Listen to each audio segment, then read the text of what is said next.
দ্বিতীয় মেয়াদে যুক্তরাষ্ট্রের প্রেসিডেন্টের দায়িত্ব নিতে যাচ্ছেন ডোনাল্ড ট্রাম্প।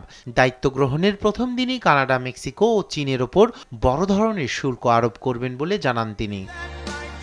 স্থানীয় সময় সোমবার ট্রাম্প নিজের ট্রুথ সোশ্যাল প্ল্যাটফর্মে এক পোস্টে বলেন, ২০ জানুয়ারি শপথের পরই একটি নির্বাহী আদেশে মেক্সিকো ও কানাডা থেকে আসা সব পণ্যে ২৫% শুল্ক আরোপ করবেন, যা যুক্তরাষ্ট্রে অবৈধ অভিবাসন এবং মাদক পাচার বন্ধে সহায়ক হবে।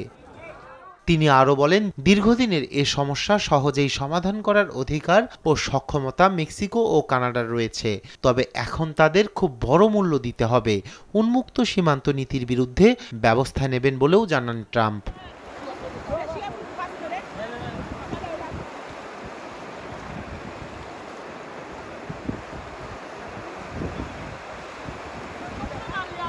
ব্লুমবার্গ ইকোনমিক্সের মডেল অনুযায়ী ট্রাম্পের প্রস্তাবিত শুল্ক আরোপ করা হলে চীন থেকে যুক্তরাষ্ট্রে পণ্য আমদানি প্রায় ৫০% কমে যাবে, আর চীনে পণ্য রপ্তানি প্রায় ৯০% কমে যাবে, যার অর্থ দুই দেশের মধ্যে তেমন কোনো বাণিজ্যই থাকবে না।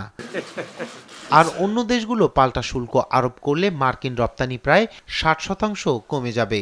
আমদানি ও রপ্তানি একসঙ্গে কমলে যুক্তরাষ্ট্রের বাণিজ্য ঘাটতিও একই থেকে যাবার আশঙ্কা করছেন অর্থনীতিবিদরা।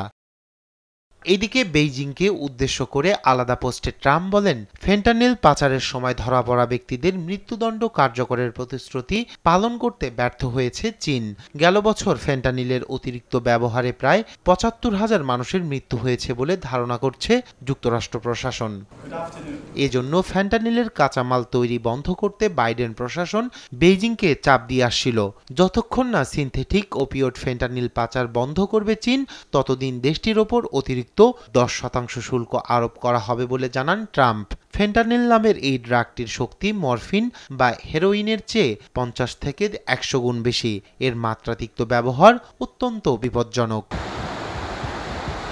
রায়হান কবির শুভ্র, নিউজ ডেস্ক, দেশ টিভি।